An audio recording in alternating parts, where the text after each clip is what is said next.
گروپێکی سەمای هندی بە ناوی گروپی سەمای ئامەی پاتێل نمایشێکی کللتوریان لە کوردستان و لە شاری سلێمانی ساز کرد بە بۆنەی ڕۆژی نیشتیمانی کۆماری هندستان. بێگومان لەم نمایشەدا جگە لەو هاوڵاتیە هندیانەی کە لە کوردستان و بەتایبەتیش لە شاری هەولێر کار دەکەن ئامادەی نمایشەکە بوون، بەشێکی زۆریش لە هاوڵاتیانی کوردستان و بەتایبەتیش شاری هەولێر، چونکە نمایشەکە لەوێ بوو ئامادەی نمایشەکە بوون.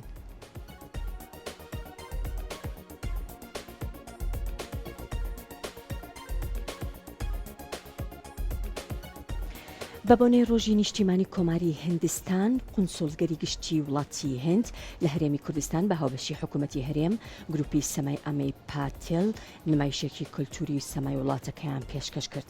لەو فستیڤالەدا جگە لە ژمارەیەک لەو هاوڵاتی هندیانی کە لە هەرێم کار دەکەن بە هەمان شێوە ژمارێک لە هاوڵاتیانی هەرێمیش ئامادە بوون.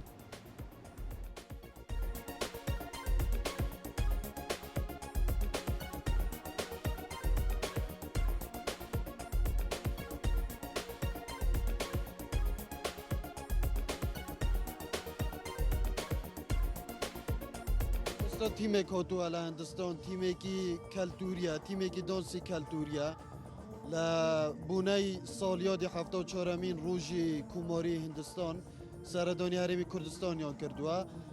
بێگومان کەلتوری کوردەکان و کەلتوری هندیەکان لە خۆیدا نزیکە و زۆر شتی هاوبەشمانەیە.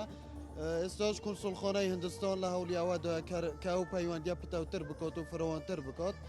بۆ ئەو مەبەستەش زۆر چالاکی کردەوە، پێشتریش تیمی کەلتوری هندستان سەردانی هەرێمی کوردستانیان کردووە و ئەمەش بێگومان دەبێتە ڕێگایەک بۆ یەکتر نزیکردنەوەی هەرێمی کوردستان و وڵاتی هندستان، چونکە باشترین ڕێگا بووە و شتە ڕێگای کەلتوری.